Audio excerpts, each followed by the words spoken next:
हाँ ये रखा तो अपन ने थोड़ा पीछे, बार बार अब ऑन करने की कौन आएगा जाएगा, बाद में एक साथ ही काट देंगे। डाल दी हेडिंग, क्या डाली?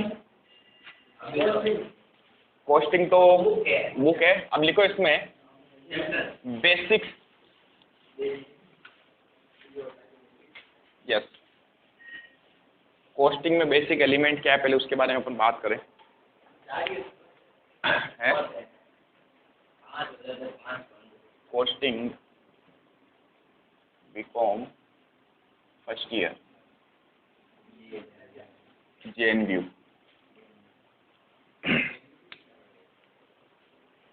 मजबूरी है। चलो अब देखो, कॉस्टिंग के अंदर जैसे हमने कल लास्ट डिस्कस किया था, अकाउंट और कॉस्टिंग में डिफरेंस क्या है, कौन बताएगा? उसमें सर लागत, मतलब कॉस्टिंग में लागत होती है। अच्छा, इसका भी नाम पता पूरा क्या है? कॉस्ट अकाउंटिंग, मालूम है?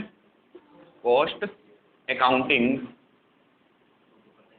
ठीक है। और ये हमारे पास फाइनेंशियल अकाउंटिंग। तो जो आप ये अकाउंटिंग पढ़ोगे ना, इस अकाउंटिंग में हम क्या करते हैं, प्योरली फाइनेंशियल यानी कि वित्तीय लेन देन जो होते हैं हमारे पास, वित्तीय लेन देन, उन लेन देनों को अपन क्या करते हैं, सिर्फ रिकॉर्ड करते हैं, लिखते हैं हमारी पुस्तकों में, ठीक है। लेकिन उसमें कभी भी इन डेप्थ जाके अपन ये नहीं सोचते कि ये जो लेन देन है इसमें क्या क्या हुआ, इसमें क्या कितना कितना खर्चा लगा। जैसे कल मैंने एक एग्जाम्पल दिया था आपको, क्या एग्जाम्पल दिया था कि हमने 1 लाख रुपए का माल खरीदा, परचेज किया 1 लाख रुपए का माल, ठीक है।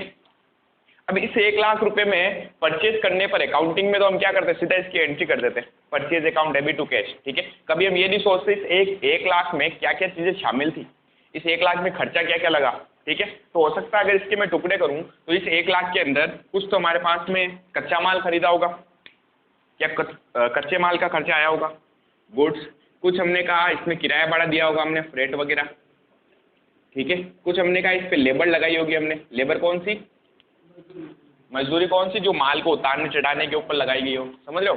तो यानी कि इस 1 लाख के अगर अपन फर्दर टुकड़े करें तो हम और इसको एनालिसिस कर सकते हैं, ठीक है। हम कभी भी अकाउंटिंग में इसको एनालिसिस नहीं करते, ये वाला जो टॉपिक है ना, ये हम कभी भी इसको अकाउंटिंग में एनालिसिस नहीं करते। ये जो सारी चीजें ना ये अपन देखते हैं कॉस्ट में, ठीक है। यानी कॉस्टिंग वास्तव में क्या है, वो इन डेप्थ जाके आपको बताएगा कि ये जो खर्चा लगा है ना, इस खर्चे में क्या क्या चीजें शामिल, ठीक है।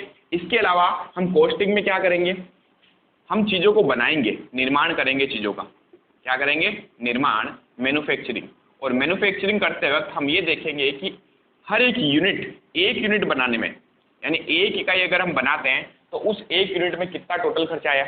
सपोज कीजिए मैंने कहा मैंने एक मार्कर बनाया, इस मार्कर में कंपनी का खर्चा आ रहा सपोज करो 15 रुपए, कितना खर्चा आया, 15 रुपए। तो सबसे पहले कंपनी डिसाइड करती है कि खर्चा कितना है, तभी तो इसमें अपना प्रॉफिट जोड़ती है, उसको मार्केट में बेचती है। ये मार्कर कितने का बिकता है, 20 रुपए का मार्केट के अंदर, कोई 25 का बेचता है, कोई 20 का बेचता है। तो हम कह सकते हैं जब हमें किसी भी चीज की सेल वैल्यू निकालनी है ना, कि मार्केट में इसको बेचे कितने का, तो पहले ये पता होना चाहिए कि आपकी लागत कितनी आई उसकी, ठीक है। 15 रुपए का खर्चा आया, 5 रुपए मैंने क्या ऐड किया इसमें, अपना प्रॉफिट, और मार्केट में हमने इसको सेल कर दिया 20 रुपए में। अब कॉस्टिंग जो है ना वो इसमें भी देखता है कि ये जो 15 का भी खर्चा है ना उसमें भी क्या क्या लगा, आया समझ में। यानी इस 15 रुपए में जो हमारी लागत है, कॉस्ट है, इसके अंदर हमने क्या क्या किया, हमने कहा सपोज कीजिए इसकी रिफिल परचेज करी, 3 रुपए की रिफिल आ गई, ठीक है। हाँ, 5 रुपए बनाने के लिए लेबर लग गई, मजदूरी लग गई, कितने रुपए, 5 रुपए। इस मार्कर को जिसने बनाया उसने 5 रुपए मजदूरी ले ली, ठीक है। और अदर एक्सपेंस लग गए इसके ऊपर 7 रुपए। तो इस तरीके से हमने टोटल 15 रुपए का खर्चा किया। क्लियर है पॉइंट। ये सारी चीजें आप कॉस्टिंग में पढ़ोगे, अकाउंट्स में कहीं नहीं पढ़ते। पता है अकाउंट्स में तो सीधा 20 रुपए का मार्कर बेचा, एंट्री कर दो, कितने की एंट्री करी, 20 रुपए की, क्या एंट्री कर देता है, कैश आई तो cash account debit to sales, बस। वो कभी भी इन डेप्थ जाके नहीं सोचेगा। कॉस्टिंग आपको हर एक यूनिट की रेट बताएगा। टोटल अगर आपने माल बेचा, सपोज करो मैंने कहा मैंने टोटल 1 लाख यूनिट बनाई है, कितनी, 1 लाख यूनिट। तो बताओ मेरा टोटल खर्चा कितना आएगा 1 लाख यूनिट बनाने में, एक बनाने में 15 रुपए का खर्चा, यानी कॉस्ट मेरी कितनी आएगी, एक यूनिट बनाने में 15 रुपए का खर्चा आ रहा है, तो 1 लाख बनाऊंगा तो 15 लाख का खर्चा आएगा। वही चीज मैं मार्केट में कितने में बेचूंगा, कितना प्रॉफिट हुआ, बस। तो अपने को करना क्या है, पर यूनिट का भी देखना है और टोटल आपने कितना काम किया उसके ऊपर भी अपने को सारी चीज देखनी है। ठीक है, तो ये तो एक बेसिक था कि आपको अकाउंट और कॉस्टिंग में डिफरेंस पता होना चाहिए कि आप क्या करोगे। ठीक है, तो अच्छा सब्जेक्ट है कॉस्टिंग, अगर मन लगा के पढ़ोगे तो बहुत ही अच्छा फील्ड भी है आपके लिए। अब हम कॉस्टिंग में पहले कुछ पॉइंट्स बता दूं आपको जो बहुत बार रिवाइज होंगे, बहुत बार यूज आएंगे कॉस्ट अकाउंटिंग के अंदर, जिसमें सबसे इंपॉर्टेंट चीज देखो, कॉस्ट का डायरेक्टली मतलब ही किससे होता है पता है, खर्चों से, एक्सपेंस। कॉस्ट का मतलब क्या है, लागत। इसलिए हमें सबसे पहले तो ये देखना पड़ेगा कि एक्सपेंस जो होते हैं वो कितने टाइप के होंगे कॉस्टिंग के अंदर। ठीक है, डिपेंड करता है किसके ऊपर, यस। तो अगर मैं सबसे पहले बात करूं परिवर्तनशीलता के आधार पर, किस आधार पर, फर्स्ट परिवर्तनशीलता के आधार पर, यानी कि खर्चे परिवर्तनशील होते हैं कि नहीं होते, होते भी हैं, और कुछ खर्चे ऐसे भी होते हैं जो नहीं होते। ठीक है, दूसरा अगर मैं बात करूं प्रत्यक्षता के आधार पर, प्रत्यक्षता, ठीक है, और तीसरा अगर मैं बात करूं कार्य के आधार पर, फंक्शनल आधार पर, on the basis of function, ये भी सबसे इंपॉर्टेंट चीज होती है। ठीक है, तो हम जब कॉस्टिंग में देखेंगे ना उसमें ज्यादातर ध्यान एक तो इस पे दिया जाएगा परिवर्तनशीलता के आधार पर, और एक हम देखेंगे कार्य के आधार पर। इसके अलावा भी एक दो खर्चे और हैं जो हम बांटते हैं, उसको वर्गीकरण करते हैं, बट मेनली ये चीजें। परिवर्तनशीलता के आधार पर अगर हम खर्चों की बात करें तो 3 तरीके के खर्चे होते हैं। कितने, 3। बताओ कौन कौन से हो सकते हैं, और मैंने तो 3 बोला, आप तो 2 ही बता रहे हो। ठीक है, परिवर्तनशीलता के आधार पर 3 तरीके के होते हैं। एक तो मैंने अभी बताया आपको परिवर्तनशील व्यय, इनका नाम रखेंगे अपन परिवर्तनशील, परिवर्तनशील व्यय, जिसे इंग्लिश में हम कह सकते हैं वेरिएबल एक्सपेंस, वेरिएबल एक्सपेंस। दूसरा स्थिर व्यय, फिक्स्ड एक्सपेंस, फिक्स्ड एक्सपेंस। और तीसरा यहाँ पर आता है अर्ध परिवर्तनशील। क्या आता है, अर्ध परिवर्तनशील। ये कौन सा खर्चा होता है, जो कुछ लेवल तक तो फिक्स रहता है और कुछ लेवल के बाद चेंज होने लग जाता है। इसके भी मैं आपको एग्जांपल बताऊंगा। इसको हम इंग्लिश में कहेंगे सेमी वेरिएबल। समझ गए? तो 3 तरीके के खर्चे हो गए परिवर्तनशीलता के आधार पर, परिवर्तनशील, अर्ध परिवर्तनशील और स्थायी। प्रत्यक्षता के आधार पर अगर बात की जाए तो ये आप अकाउंट्स में भी पढ़ चुके हो। यस, प्रत्यक्ष व्यय और अप्रत्यक्ष व्यय, डायरेक्ट और इनडायरेक्ट। इंक डालनी पड़ेगी, बनाओ तब तक आप। ये चलने दो, मैं एडिटिंग कर दूंगा।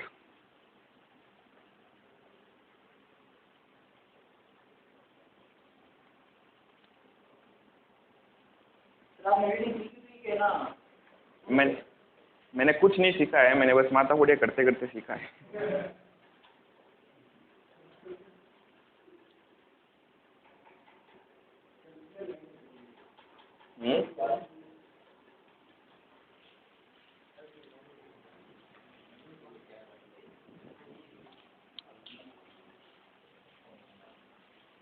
अब स्टॉप करो। तो प्रत्यक्षता के आधार पर खर्चों को 2 भागों में बांटा गया। एक तो हो गया प्रत्यक्ष व्यय और दूसरा क्या हो जाएगा, अप्रत्यक्ष व्यय। प्रत्यक्ष यानी कि इसको अपन इंग्लिश में बोल सकते हैं डायरेक्ट एक्सपेंस, और ये हो जाएगा इनडायरेक्ट एक्सपेंस। ठीक है, अब कार्य के आधार पर जो खर्चे हमारे पास में, इसमें ये देखा जाता है कि आप खर्चा कर कहाँ रहे हो। ठीक है, इसको भी समझने से पहले एक चीज समझना, आप कोई चीज बना रहे हो, मैन्युफैक्चरिंग कर रहे हो। ठीक है, तो बताओ कहाँ पर चीजों की मैन्युफैक्चरिंग की जाती है,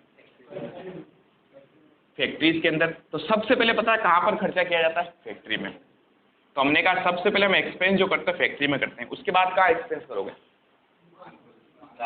सीधा दुकान पे ले जाओगे।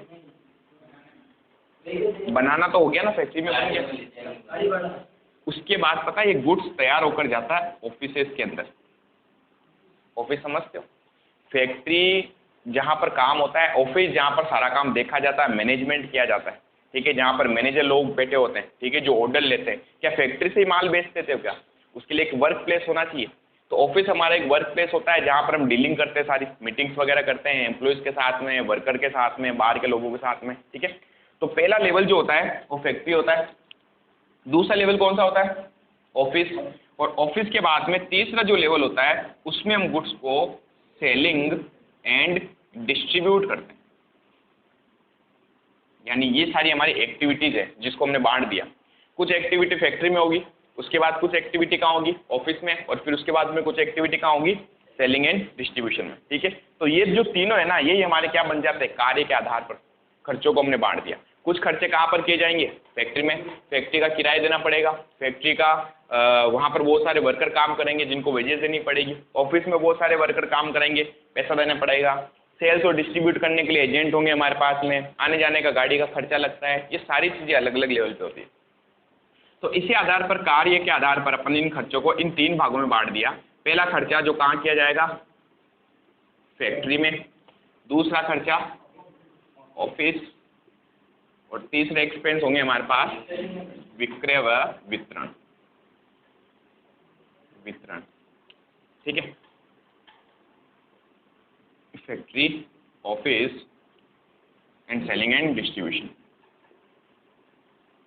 आपको बहुत सारे एग्जाम्पल देगा और आपको ये पता होना चाहिए कि एक्सपेंस हमने किया कहाँ है। जैसे अगर मैं आपको बोल दूं फैक्ट्री का रेंट पे किया, बताओ कौन सा खर्चा होगा? फैक्ट्री का। मैं आपको बोल दूं ऑफिस का रेंट पे किया, ऑफिस का। तो ये चीज़ें हमें पता होनी चाहिए। अब ये तो बहुत ईजी है, मैंने आपको सीधा बोल ही दिया है फैक्ट्री का रेंट, तो आप सीधा फैक्ट्री में पहुंच गए। अब मैं आपको अगर ये बोल दूं इलेक्ट्रिसिटी एक्सपेंस, बताओ, दोनों का हो सकता है, ठीक है। तो अब इनमें हमें कई चीजें हैं जो फिक्स मान के चलनी पड़ेगी। अगर सिर्फ क्वेश्चन बोल रहा है इलेक्ट्रिसिटी एक्सपेंस, तो हमें हमेशा ये मानना है वो ऑफिस का खर्चा है, क्योंकि ऑफिस में हमेशा इलेक्ट्रिसिटी यूज आती है वर्ड, जबकि फैक्ट्री में जो इलेक्ट्रिसिटी वर्ड आता है ना उसके लिए अपन यूज लेंगे लाइटिंग एंड पावर, ठीक है। पावर और लाइटिंग का मतलब क्या होता है? हैवी इलेक्ट्रिसिटी यूज आ रही है, और हैवी इलेक्ट्रिसिटी फैक्ट्रीज में आती है, ठीक है। तो ये कुछ चीजें जो हमें समझनी पड़ेगी और याद करनी पड़ेगी। ये खर्चा कौन सा होगा? ऑफिस का। ये एक्सपेंस कौन सा होगा? फैक्ट्री का, ठीक है। बहुत ही कम एक्सपेंस है जहाँ पर कंफ्यूज हो गया, बाकी तो आपको पता चल जाएगा। जैसे अब मैं बोलूँ फ्यूल एंड डीजल कहाँ यूज में आता है? फैक्ट्रीज में, वहीं पे यूज आएगा। ऑफिस में फ्यूल का क्या करेंगे? समझ पा रहे हो? अब मैंने आपको बोल दिया एजेंट का कमीशन, एजेंट का commission, selling and distribution. Sales करने से रिलेटेड सारे खर्चे सेलिंग एंड डिस्ट्रीब्यूशन में। ऑफिस में जो भी एक्सपेंस हो रहा है सब ऑफिस में, और जो फैक्ट्री में एक्सपेंस हो रहे हैं सारे फैक्ट्री में। क्लियर है पॉइंट? कोई डाउट यहाँ तक? अब इस डायग्राम को उतारो एज इट इज, फिर मैं 1 बाय 1 करके वापस लूंगा और भी इसको एक्सप्लेन करेंगे। ये सबसे इंपॉर्टेंट चीज है हमारी इसमें।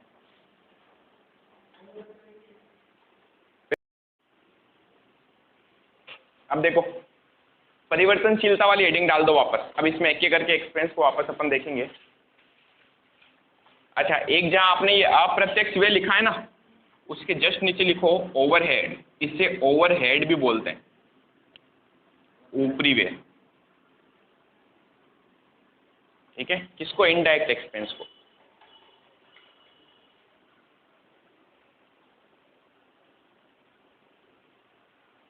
फर्स्ट वापस अब हेडिंग डाल दो परिवर्तनशीलता आधार पर, उसमें फर्स्ट लिखो परिवर्तनशील व्यय। ए पॉइंट हेडिंग डाल दो परिवर्तनशीलता आधार पर।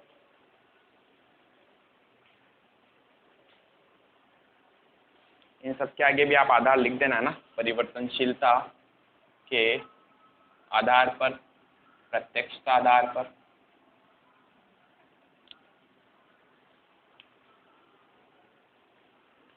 ठीक है। थोड़ा दिमाग यहाँ पर रखना एक्टिव। पूरी की पूरी कॉस्टिंग में ये सारे एक्सपेंस वापस आने वाले हैं।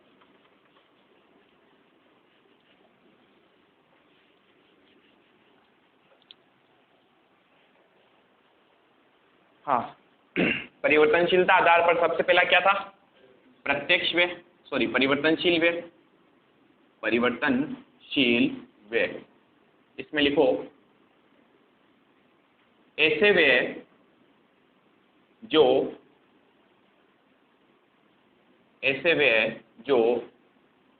उत्पादन में वृद्धि या कमी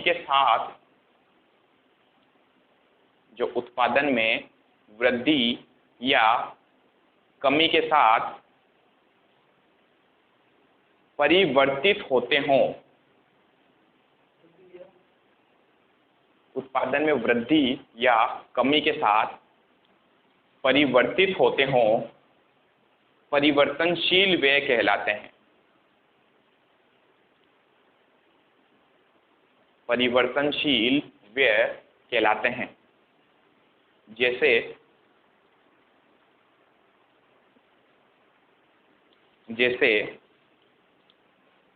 सामग्री व्यय,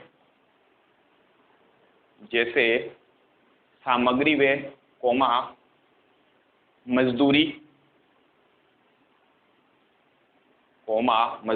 इत्यादि।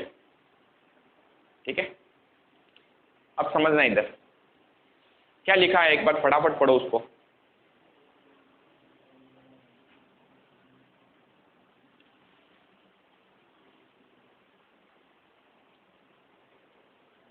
आया कुछ समझ में? क्या मतलब हुआ? यस, हम जैसे ही प्रोडक्शन में कमी या वृद्धि करते हैं, ठीक है, तो ये खर्चे भी कम या ज्यादा हो जाते हैं। जैसे बताओ, मैंने कहा मैं कोई एक यूनिट बनाता हूँ, ध्यान से समझना इनको, फिर कह रहा हूँ बहुत इंपॉर्टेंट क्लास है। ठीक है, पूरी की पूरी कॉस्टिंग में सारे एक्सपेंस घूम के आएंगे और आपको पता होना चाहिए। अगर मैं एक यूनिट बनाता हूँ और उसमें मटेरियल समझते हो, मैं कोई चीज बनाऊंगा तो कच्चा माल चाहिए होगा मुझे। ठीक है, एक यूनिट बनाता हूँ तो मुझे कच्चा माल चाहिए होता है, सपोज कीजिए 10 किलोग्राम या 1 किलोग्राम ले लेते हैं, 1 किलोग्राम। एक यूनिट बनाऊंगा तो 1 किलोग्राम मुझे कच्चा माल चाहिए। अब मैं आपको ये कहूँ कि मुझे 2 यूनिट बनानी है, तो बताओ मुझे कितना किलोग्राम चाहिए होगा? 2 किलो। अच्छा, 1 किलो जो है वो आता है 20 रुपये का, 20 रुपीज पर केजी। एक यूनिट जो है, 1 किलो अगर मैं माल खरीदता हूँ कितने का आता है? 20 रुपये का। 2 यूनिट बनाऊंगा तो कितना माल चाहिए होगा? 2 किलो, और 2 किलो कितने का आएगा? 40 का। अच्छा, 3 यूनिट बनाऊंगा, बताओ कितना किलोग्राम चाहिए होगा? कितने का आ जाएगा? 10 यूनिट बनाऊंगा, 10 किलो माल चाहिए होगा, 100 रुपये का। समझ पा रहे हो? अब ध्यान से देखो, जैसे ही मैंने यूनिट में वृद्धि करना प्रारंभ किया, जैसे यूनिट मैंने बढ़ाई, मेरा खर्चा भी तो बढ़ रहा है। कहाँ पर? अच्छा, 20 रुपये का है ना, 200 रुपये। ठीक है, जैसे मैंने यूनिट में प्रोडक्शन बढ़ाया, जैसे मैंने यूनिट में प्रोडक्शन बढ़ाया, तो मेरा जो सामग्री लग रही है, मटेरियल, वो भी तो बढ़ेगा, और वो बढ़ेगी तो मेरा जो खर्चा है वो भी तो बढ़ेगा। समझ पा रहे हो? यहाँ तक कोई दिक्कत है? अब इसमें एक इंटरेस्टिंग चीज़ क्या है वो समझना, ये जो वेरिएबल एक्सपेंस होते हैं ना, ये यूनिट में प्रोडक्शन के साथ बढ़ते जरूर हैं, लेकिन एक यूनिट की अगर बात करूं तो सेम रहता हमेशा। ठीक है, कैसे? ध्यान से देखना, क्या मैं कह सकता हूं 1 यूनिट बनाने में 20 रुपये का खर्चा आ रहा है? ठीक है, तो बताओ 1 यूनिट बनाने में कितना खर्चा है? 20 रुपये का। 2 यूनिट बनाई, कितना खर्चा आया? 40। तो 1 यूनिट पे कितने का आएगा? 40/2। 40 रुपये का खर्चा 2 यूनिट बनाने में आया, तो 1 यूनिट बनाने में देखो 20 रुपये का खर्चा। 3 यूनिट बनाने में 60 रुपये का खर्चा आया। अब मुझे यहाँ पर निकालना 1 यूनिट का खर्चा कितना होगा, तो मैं क्या करूंगा? 60/2। अभी भी कितना है? 60/3, 20 रुपये। फिर मैंने कहा 10 किलो बनाया, कितना खर्चा आया? 200। तो 1 यूनिट पे कितना आएगा? 20 रुपये। एक चीज नोटिस कर रहे हो इसमें, वेरिएबल एक्सपेंस प्रोडक्शन के साथ में बढ़ता जरूर है, लेकिन पर यूनिट जो है ना वो सेम रहता है। क्लियर हुआ? इस लाइन को लिखो कॉपी में। परिवर्तनशील व्यय उत्पादन के अनुसार, परिवर्तनशील व्यय उत्पादन के अनुसार कुल व्यय में परिवर्तनशील होते हैं, कुल व्यय में परिवर्तनशील होते हैं, परंतु प्रति इकाई समान रहते हैं।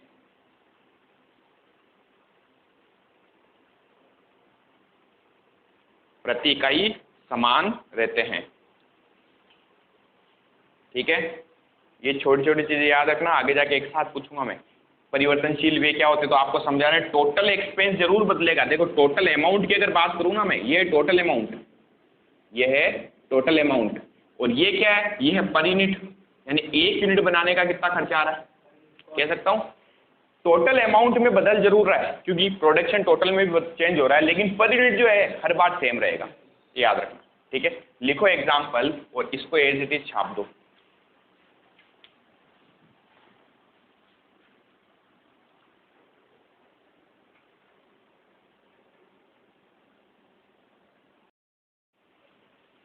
अब देखो ये तो थे हमारे पास कौन सा एक्सपेंस, वेरिएबल एक्सपेंस। ठीक है, नेक्स्ट सेकंड कौन सा है, पहले आप हेडिंग डालो फिक्स, स्थिर व्यय। इनको अच्छे समझना, फिर कह रहा हूं क्योंकि ये सारी चीजें वापस पूरी कॉस्टिंग में आने वाली है। हर एक क्वेश्चन में आपको इन चीजों का पता होना चाहिए। फर्स्ट के अंदर सेकंड पॉइंट हो गया हमारे पास में फिक्स्ड एक्सपेंस, हिंदी में कहें तो स्थिर व्यय। इसमें लिखो ये ऐसे व्यय होते हैं, यह ऐसे व्यय होते हैं जो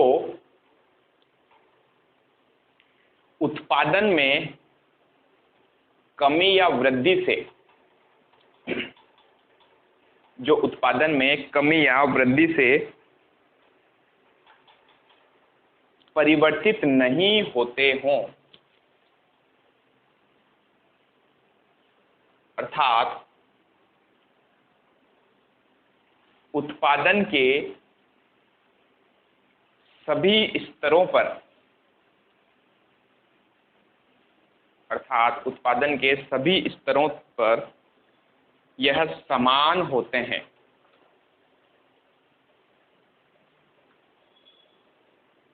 सभी स्तरों पर यह समान होते हैं, ब्रैकेट में लिखो कुल व्यय में, कुल व्यय में। ठीक है, क्या मतलब हुआ इसका,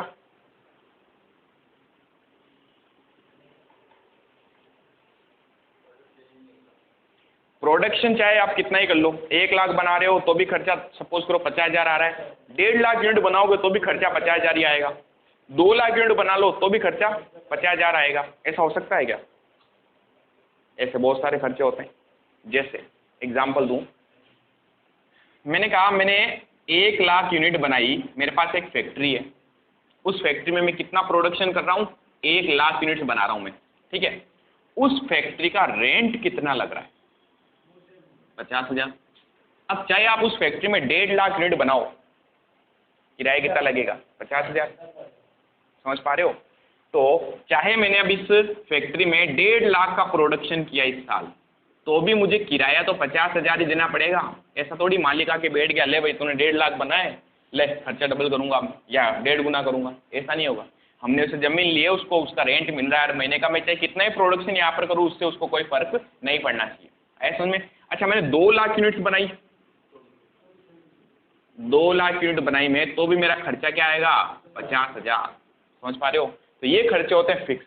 तो फिक्स खर्चे की बात अगर करें तो फिक्स खर्चे ऐसे भी होते हैं जो उत्पादन में परिवर्तन होने से परिवर्तित नहीं होते, यानी इसमें चाहे कितना भी चेंज कर दो, ये फिक्स है तो फिक्स ही रहेगा।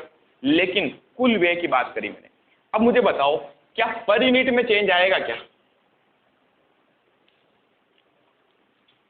1 यूनिट बनाने में खर्चा बदलेगा क्या, ध्यान से देखो, बहुत इंपॉर्टेंट चीज समझाऊंगा अभी आपको कॉस्टिंग में।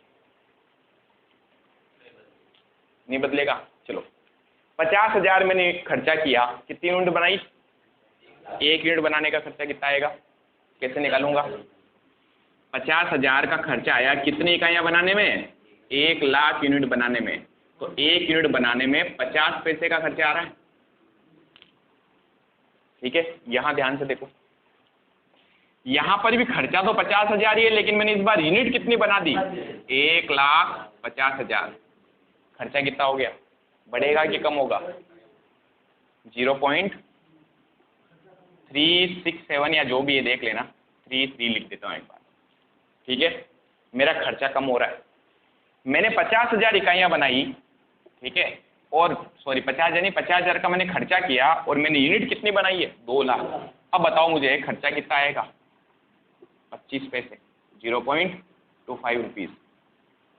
समझ पा रहे हो? क्या पर यूनिट चेंज हो रहा है? यस। तो वेरिएबल और फिक्स में क्या डिफरेंस है, इन दोनों को अब अच्छे से समझना।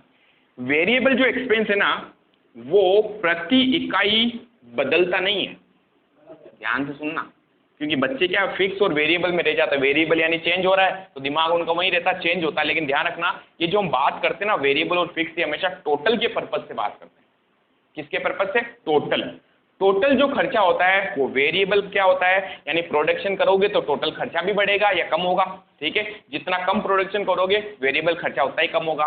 फिक्स खर्चे की अगर बात करें तो जितना प्रोडक्शन आप बढ़ाओगे खर्चा सेम रहेगा, चाहे कितना ही आप प्रोडक्शन कम करोगे खर्चा सेम रहेगा। तो ये हम जो बात करते हैं ये किस पर्पज से बात करते हैं? टोटल। ये याद रख, टोटल एक्सपेंस। वेरिएबल में टोटल एक्सपेंस क्या होगा? बदलेगा। फिक्स में टोटल एक्सपेंस क्या होगा? फिक्स रहेगा। लेकिन पर यूनिट की बात कर देना तो उल्टा हो जाता है, ठीक है। पर यूनिट में क्या होगा? अगर मैं टोटल अमाउंट की या टोटल एक्सपेंस की बात करूं तो ये टोटल एक्सपेंस वेरिएबल होगा, चेंज होगा, और यहाँ टोटल एक्सपेंस क्या होगा? फिक्स्ड। लेकिन अगर मैं पर यूनिट की बात कर दूं तो पर यूनिट वेरिएबल जो है ना वो फिक्स रहता है। समझ रहे हो?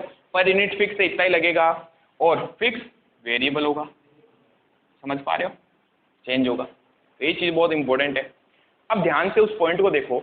आपने सुना है चाइना के अंदर चीज़ें सस्ती क्यों आ रही है? क्यों नहीं सुना? वो हैवी क्वांटिटी में गुड्स प्रोड्यूस करते हैं। हैवी क्वांटिटी समझते हो? जहाँ अपन 1 लाख यूनिट का प्रोडक्शन करते हैं वो 1 करोड़ बना के बैठ जाते हैं, ठीक है।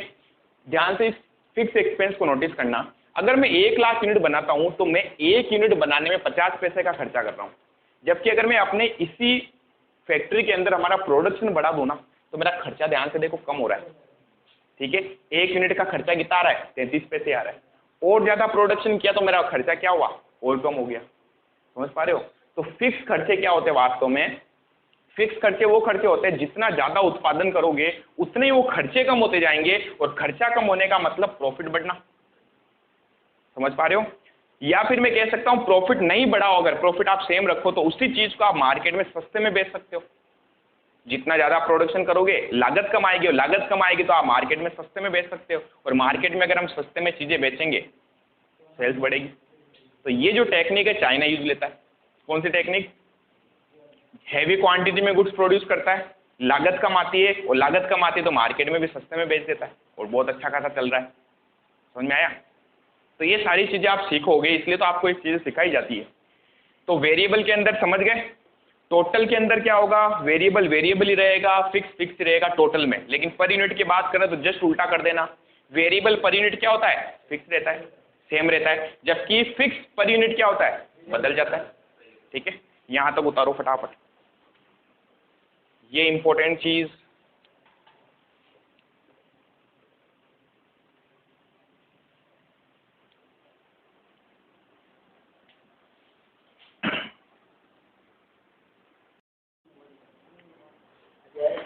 हाँ, अब देखो ये तो हो गए फिक्स, यहाँ तक कोई दिक्कत है? अब अगला बहुत ही इंटरेस्टिंग खर्चा है जो पूरी कॉस्टिंग में दुख देने वाला है आपको, अर्ध परिवर्तनशील। अब ये क्या खर्चा होता है? यस, अर्ध परिवर्तनशील व्यय। थर्ड है अर्ध परिवर्तनशील व्यय, जिसे हम इंग्लिश में बोल सकते हैं सेमी वेरिएबल एक्सपेंस।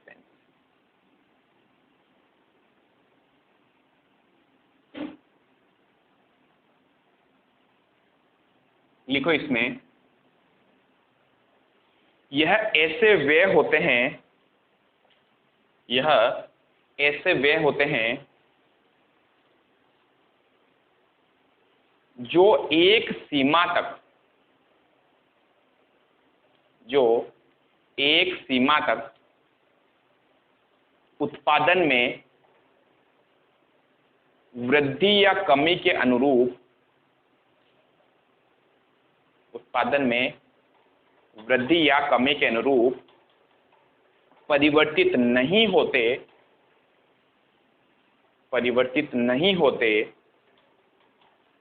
अर्थात स्थिर होते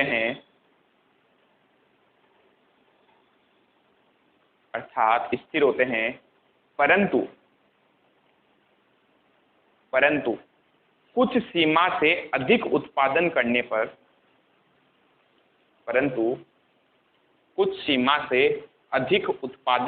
पर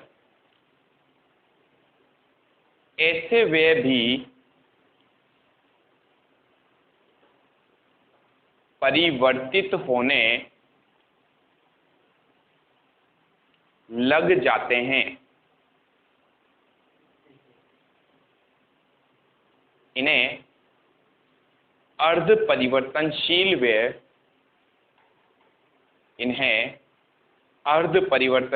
व्यय कहा जाता है।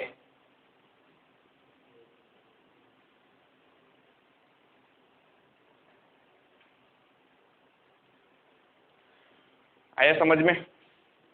अब देखो, कई खर्चे ऐसे भी होते हैं जिसमें कुछ पार्ट तो फिक्स होता है और कुछ पार्ट के बाद में वो क्या होते हैं, परिवर्तनशील होते हैं। जैसे अभी मैंने आपको एक एग्जांपल दिया था, रेंट, किराया।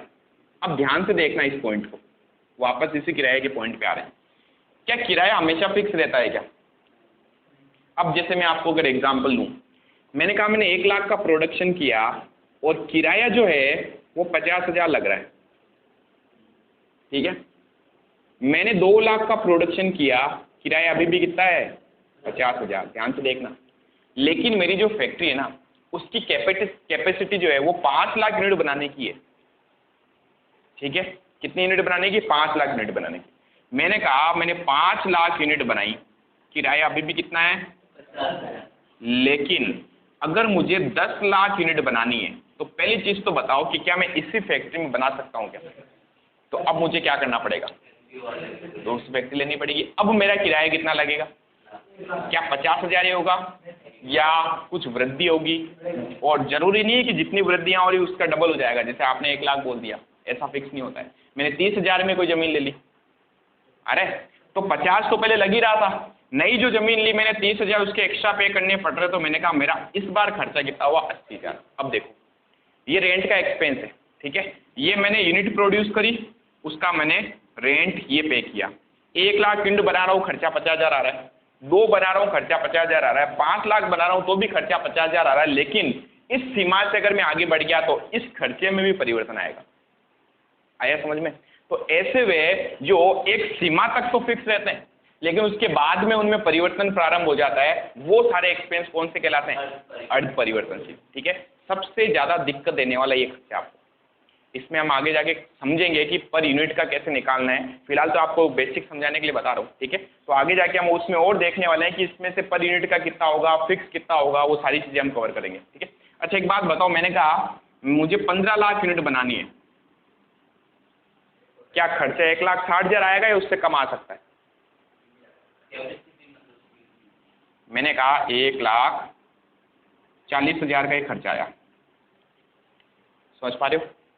तो ये वे होते हैं। अब अगर कोई आपको ये दे दे, सिर्फ ये दे दे, ये सारी चीजें हटा दे, ठीक है।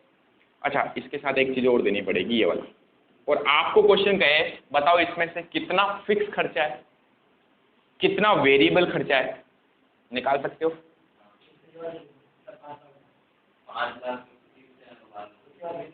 फिक्स कितना है? खर्चे की बात ना, आप तो यूनिट बता रहे हो। तो हमें सबसे पहले यहाँ से यहाँ आना है, ठीक है। फिर मुझे यहाँ से यहाँ चेक करना है और फिर मुझे यहाँ से यहाँ चेक करना है, ठीक है। यहाँ से यहाँ जब हम आए तो मुझे पता लग गया कि भाई 50,000 तो फिक्स लग रहा है, ठीक है। अगर मैं इस 80,000 की बात करूँ तो इस 80 में से 50 तो फिक्स है, कह सकता हूँ, और 30,000 वो है जो चेंज हुआ यानी वेरिएबल। ये दोनों खर्चे शामिल में आ गए, इसलिए तो इसका नाम हमने रख दिया सेमी वेरिएबल। समझ गए? फिक्स अलग है तो फिक्स ही होगा, वेरिएबल अलग है तो वेरिएबल ही होगा, लेकिन दोनों खर्चे अगर मिक्स में आ गए तो उनका हमने क्या नाम रख दिया? Semi variable. क्लियर है पॉइंट? अच्छा, इसकी अगर बात करें तो 50,000 तो फिक्स है ही, इसमें 90,000 क्या है? वेरिएबल।